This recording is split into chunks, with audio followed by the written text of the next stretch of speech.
supply chain strategist. So today we're going to be talking about its logistics, its sourcing, and its global operations. First of all, about our company, we have a very complex supply chain and global operations, but it's also transformed it more from an energy drink company to an international brand. It depends on strategically managing production facilities, especially in Europe, and obtaining essential ingredients that produces consistent quality. It also has a large transportation network that lets it be distributed in over 170 countries, as well as transforming its product into a way of life, going into media, sports, and cultural branding. Red Bull energizes both consumers and international markets when its sourcing strategies, distribution networks, and global influence are with that. So first, we're going to talk about its logistics. Red Bull has many suppliers, especially from Europe, and manufacturers in Austria and Switzerland. It works with over 480 suppliers and distributors worldwide, as well as different companies like DB Wholesale and Boss Distributing. To manage its partnerships, Red Bull does use digital solutions like SAP Ariba, which help improve sourcing, cut costs, and make supply chain more transparent between partnerships. Moving on to its distributors, Red Bull uses a global network that combines direct distribution with independent distributors to market its goods. It works with several companies, especially when it's distributing worldwide, as well as in the US, it has its own distribution company called the RBDC, the Red Bull Distribution Company, to distribute consistently, especially in the US, since it's very well known here. This method allows Red Bull to reach its 170 countries and balance its control through all it sells. Moving on to its customers, Red Bull customers include wholesalers, distributors, and retailers, and final consumers. And retailers include supermarkets, convenience stores, restaurants, anywhere you see basically Red Bull being sold. And final consumers of Red Bull include mainly young adults, athletes, and professionals who buy Red Bull for energy focus or just the lifestyle appeal since it's very popular. Its significant worldwide presence is thanks to all of its customers and the people who buy Red Bull. Next is its manufacturers. Red Bull's manufacturing takes place in Austria and Switzerland, since it sources a lot of its materials from there. It also has facilities in the US, and in each manufacturing facility, they do thorough tests to make sure they meet company standards before they distribute the product. And Red Bull has an expanded retail network. Not only is it sold in stores, supermarkets, gyms, and all of that, it's also become more easily accessible online. You can find it on Amazon, Kroger, Instacart, where you can purchase it with the click of a button. This massive retail presence also contributes to its being globally known. Next, it's raw material sourcing. So Red Bull mainly uses alpine water from Austria to make their product, and that water that they use ensures purity and consistency. Sugar they use from Europe, which is sourced from sugar beets. They are processed also in Europe, and they use them because they know how they're being processed and they maintain quality standards. Their caffeine is mostly extracted from coffee beans and tea leaves, but they also use synthetic caffeine because it's very consistent. And then their taurine is also produced synthetically because it's guaranteed purity and safety, and it's more sustainable than relying on animal sources. Their flavorings and vitamins, they're sourced from suppliers in Europe, which always make sure to follow food safety regulations. Their sustainability in sourcing. Recently, their focus on responsible sugar sourcing reduces their environmental impact, and packaging suppliers are shifting more towards more recyclable, safer for the environment aluminum cans to cut bad emissions that release into the air when they're producing their cans. They're also integrating sustainability goals into supplier contracts, so their contracts are more putting more emphasis on carbon reduction and waste minimization. Next, their global operations. So Red Bull has branched into sports, media, and culture in addition to their very famously known beverages. It now owns a Formula One team and sponsors extreme sports competitions. And it has its own media house where it has influencers that get sponsorships and create content and advertisements for Red Bull. And then this strategy, it makes not only a drink maker, but it makes it a lifestyle. And their operations are tailored to support its image of energy and adventure and innovation. Thank you. I do have some questions for you guys. So, where does Red Bull get its main ingredients like water and sugar? I believe you had said, what I saw, it was Austria and Europe. Yes. And then, how does expanding their brand to more than just drinks benefit the company as a whole? I believe that expanding the brand diversifies like investments, so they have more capital from different expenditures, like not only from the drink, like sports, they get more revenue from different sources. And then last question, how does servicing several countries expand their global operations? How does servicing several countries expand their global operations? I would say, honestly, just by other people getting to know what the product is and having more sales in the everyday life, and always just, for people to consume it all the time. Thank you. My name is Juan Carlos Vega. I am the global market analyst for the Red Bull company. Today I'm gonna break down Red Bull's global strategy. It is a competitive environment, like with different other brands. But Red Bull dominates the industry worldwide. So right here you can see like the Red Bull is a powerful MNC is a multinational corporation. It operates more than in 135 countries, and it sells like 11 billion products, like cans. Also, they have diversified their investments into different sports.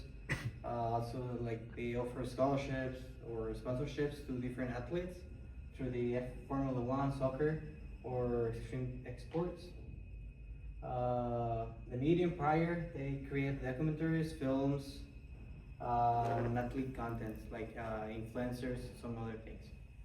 And also, it's like my coworker said, Yesenia, it's a lifestyle brand.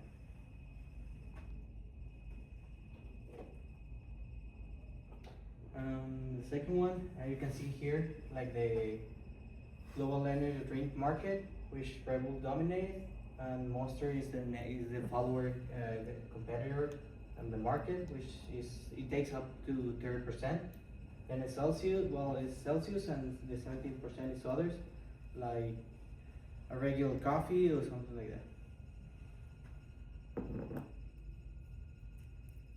Okay.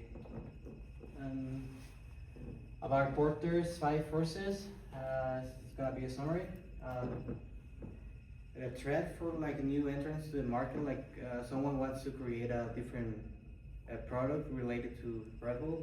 It's moderate, since it's easy to make an energy drink, but it's hard to match like the brand like Red Bull, since it has dominated the market for many years. And the supplier power is low, since like caffeine and other ingredients is easy to obtain, and the buyer power is moderate because they have different alternatives like keeps Red Bull clients loyal. The substitutes is like it's a hot trend since coffee, different brands are increasing higher, or maybe like the culture now wants to switch.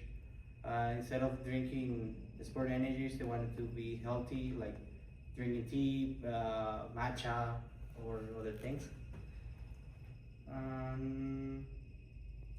As I said, they have a very high competition in the industry, like Monster, Celsius, but Celsius is not like a long time branding. It's increasing nowadays. Okay, moving on. You can see the charts, the new entrants, how this decreases, the suppliers. That's it.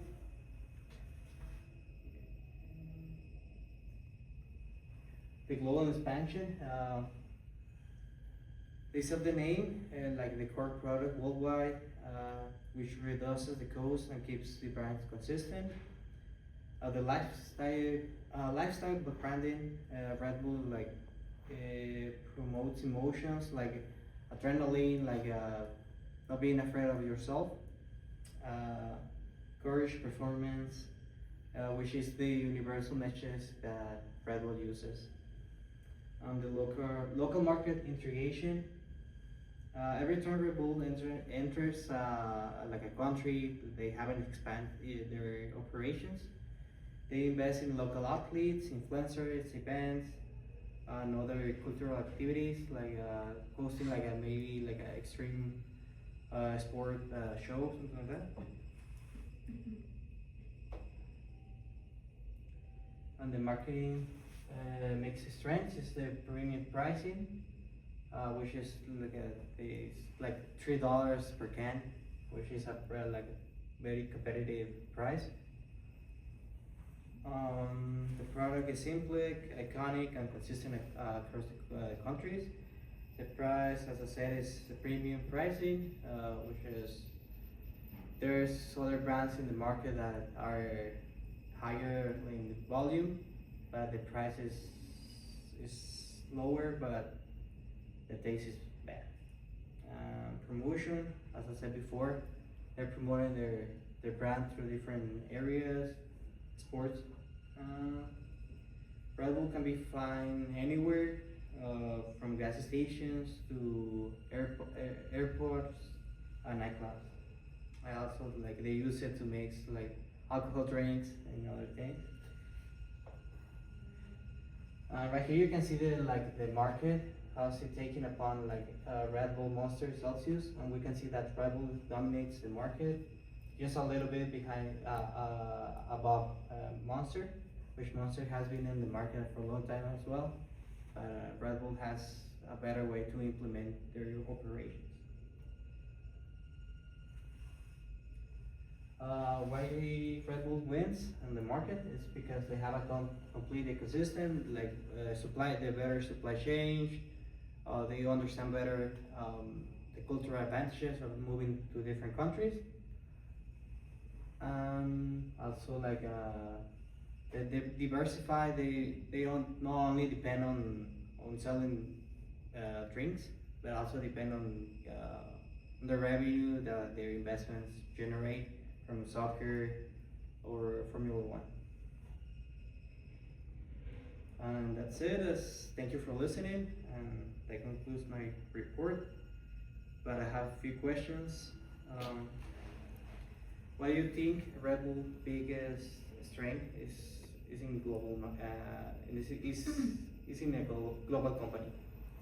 I think because, like you said, right now, it's the one that is above all these other companies, and since it is an international company, we need to see and compare what these other companies do globally to make Red Bull be the best one. Okay. What do you think? What's the other company that is competing with Red Bull in the market? I would say, based off the charts that you showed us right now, it'd be Monster. Mm-hmm. And I mean, yeah, it's very close. Yeah. but still Red Bull keeps winning. Thank you. Hello, you guys. My name is Aileen Trujillo, and I thought it was actually very interesting. Everything that Juan Carlos just said right now.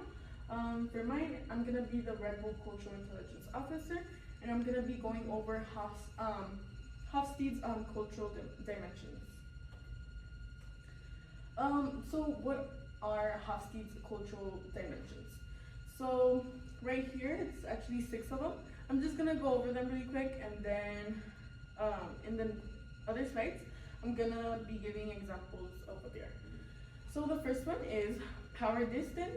Second one, individualism versus collectivism. Masculinity versus femininity.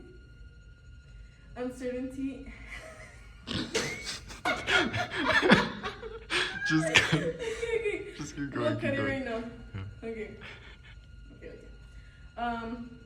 Fourth one. He's like.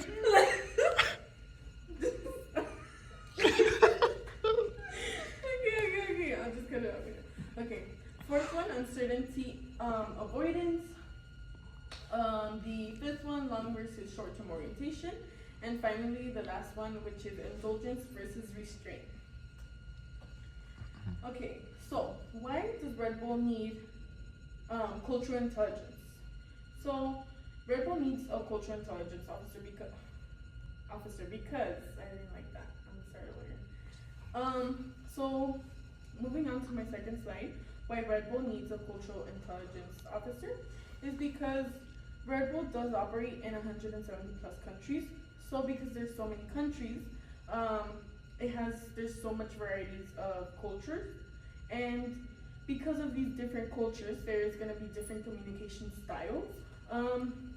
This helps Red Bull connect with customers, choose the right events to sponsor, and adjust risk level in advertising. Okay, so now I'm actually gonna describe and how they use them. For example, power distance, which is how people view hierarchy and authority. So, for example, for Red Bull, I'm gonna just give 2 examples of 2 countries. So, high power distance, which is China and Mexico. So, Red Bull, the marketing is more formal. The partnerships with official sports organizations. So, basically, for Mexico, it'd be like soccer, and then for the US, it'd be football. So, moving on, it respects authority figures more. And then for low power distance, USA and Germany, it's casual, adventurous tone, focus on independence and personal thrill. Now, individualism versus collectivism, how people view self versus a group. So individualistic countries, which we all know, the US, UK, it uses a quote that is, Red Bull gives you wings, which is, we all know that the US is known for to be a free country. So this is why they make it like this. It's also extreme sports, personal achievement, and independent creativity. Collectivistic countries like Japan and South Korea, it's a team-based messaging, group festivals, esports, community events, harmony, and collective experience. So now, masculinity versus femininity. This is basically competition versus quality of life. Masculine cultures like Mexico, Japan, and Germany, they have competitive sports like F1, cliff diving, performance driven messaging, winning, strength, and achievement. For feminine cultures, it'd be Sweden and Netherlands, which is a creative, it's more like creative projects. Red Bull Music Academy is an example. Focus on wellness and balance. Less emphasis on extreme risk. Now, uncertainty avoidance, which is comfort with risk and ambiguity. This is a big one actually. So for high uncertainty avoidance would be France and Japan. It adds focus on safety, clarity, fewer extreme stunts, more structure and detailed product info. And for low uncertainty avoidance is USA and Singapore. It accepts risk, extreme sports ads, high energy, spontaneous branding. Now, long versus short term orientation. A long term would be China, Japan. Red Bull is marketed for studying endurance, focus and productivity, strong functional benefits. It's gonna help you. Let's say you didn't sleep all night. If you take one, it's gonna help you study all night, and it's gonna make you pass. Short term, U.S. and Canada emphasizes on immediate energy, excitement, nightlife. You went to a club, you want to have some energy, you want to have some fun, drink a Red Bull. And last one, indulgence versus restraint. Did put a cake that is like that you can't eat it, and then another cake that you can. So for indulgent cultures, U.S., Australia, we have more of that party lifestyle, high energy, fun, self-expression, and freedom. For restrained cultures like Russia and China, it's more conservative marketing. You won't see as much. You will just see just straight up what it is. Productivity and work performance, and less emotional tone. And this concludes my presentation. I do have some questions for you guys. Going back, what do you guys think? Why do you guys think that Red Bull needs a cultural intelligence officer?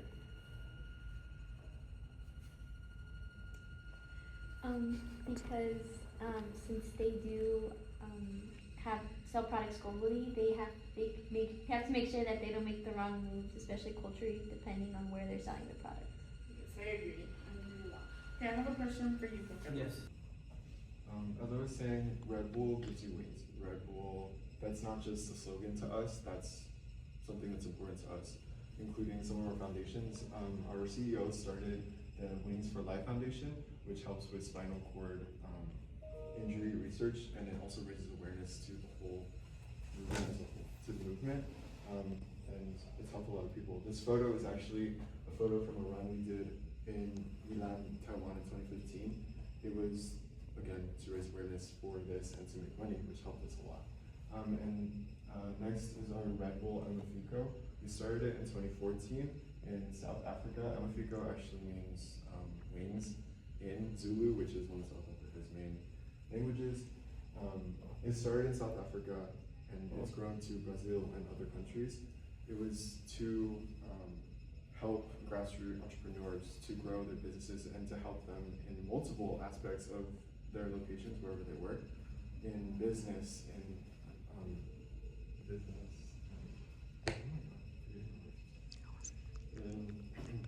it helped them in businesses, it helped them in sustainability, in inclusion, community and development. It's helped them everywhere. And we tried, those are just two of our many. I believe Yesenia mentioned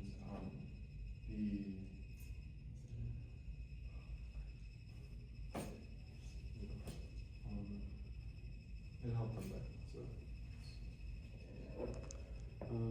basically we make progress happen. We started the first Wings for Life Foundation in 2004. We opened 1984. Obviously, we've made a lot of growth since then. This is a photo of Felix Baumgartner.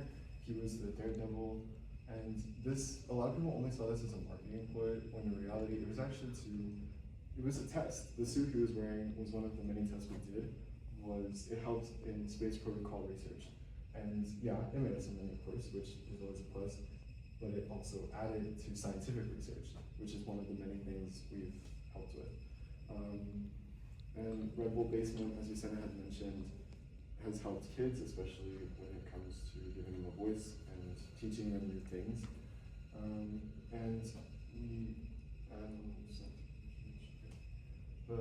And I know we've been in the news quite a bit for marketing towards teenagers, when in reality, we're just trying to help them. We sponsor sports in high schools and middle schools. We sponsor research, we sponsor our programs. We help, we reach out. It's not unethical to help kids. The media gets a great story out of us, but this is what we're trying to do. We're not just trying to make money off of them. We're not just trying to rip them off and cause them problems. And also, everyone knows it's better to have caffeine like Red Bull right before you work out or before you do something that takes a lot of energy. We care. We care about our people. And what matters most is that we've been giving people wings since 1984. That's my presentation. Thank you. Hi, my name is Marco Estrella, and today we'll be talking about the ethics and corporate responsibility of Red Bull. We're trying, guys. We're rebels, so we're trying. What I want to talk about first, which matters the most to us, is our sustainability. One of our slogans is basically, a can has more than one life, mainly because everything is made of aluminum, both virgin and recycled. We're not all 100% made of recycled yet, but every single can we put out is 100% recyclable, which is great.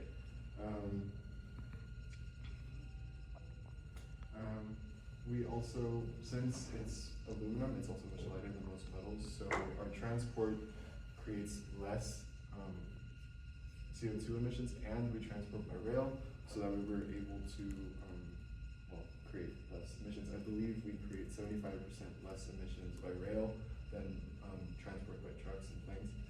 Obviously, it has to be planes. And when we're producing and filling the cans, we try to do, I believe it's called a wall-to-wall make. Basically, it's not just a bunch of spread out buildings and factories. They're very close, once again, to minimalize our CO2 emissions.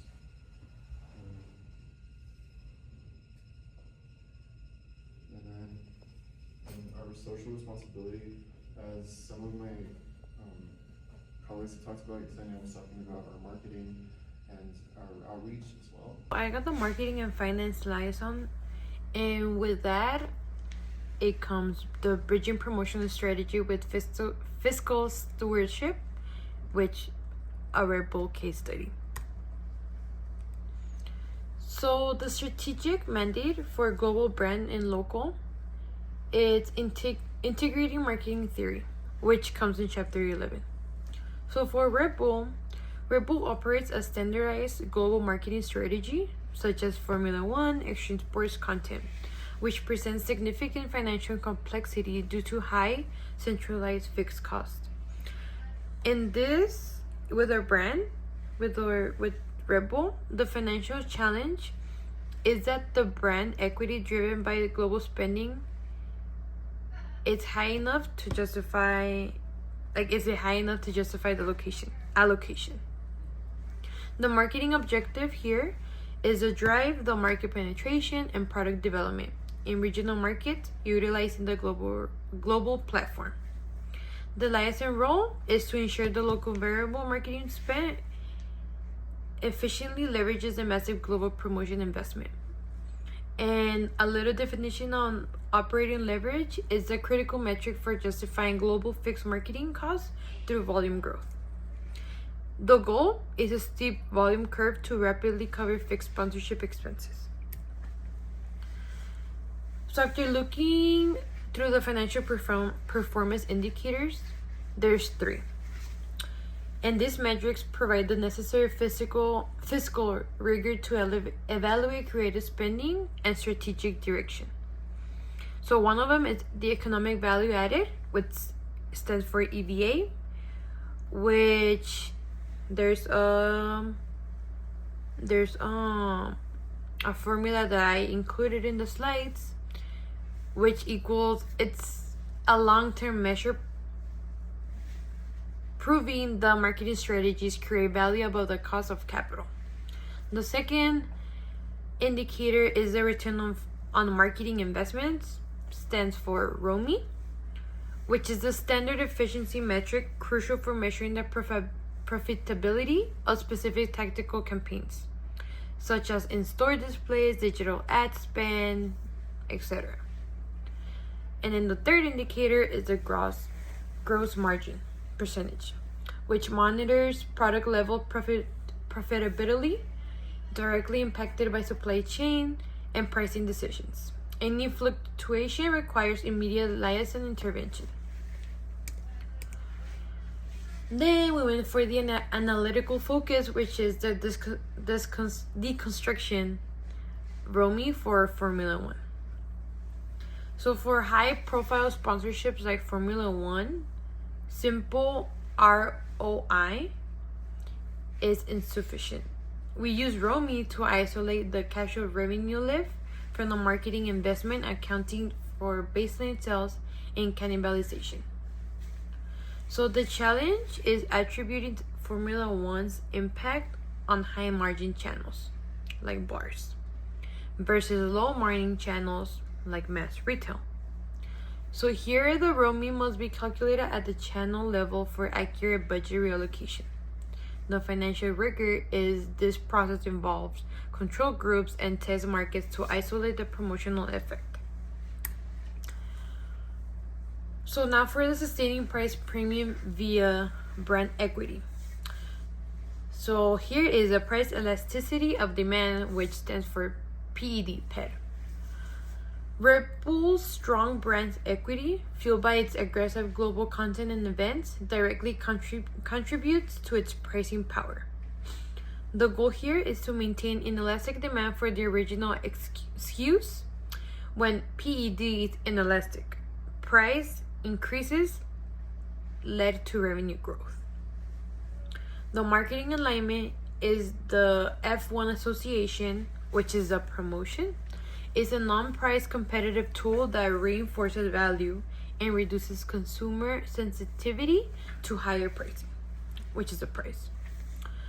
In this, the price elasticity, the warning sign is if competitor price cuts led to high churn. It signals a decay in perceived brand value. So definition control is hedging foreign exchange exposure. So as an Austrian-based company, which they use euros, with major US dollar denominated fixed costs, Red Bull faces significant FX risk, which is of foreign exchange. The risk is a weakening euro increases the effective cost of F1 sponsorship, threatening budget compliance. The solution is to mandate the use of forward contracts to lock in future exchange rates for known fixed promotional payments. And the impact here would be that it stabilizes the marketing budget, allowing the team to focus on strategic execution rather than currency volatility. So here we have another definition, which is budget stabilization, which is a non-hedged fixed cost can become a variable liability when currency markets fluctuate. So next, for our budget allocation, the portfolio and incremental approach. The portfolio budgeting model. Funds are treated as a portfolio of investments. Local marketing budgets are allocated incrementally based on proven, measurable ROMI from the previous period, which we covered that in chapter 11. 60% would go to global fixed costs like F1 events, content, etc., which would be paid by headquarters. 25% local variable spend, such as sampling, retail activations. And then 15% G&A and operational overhead.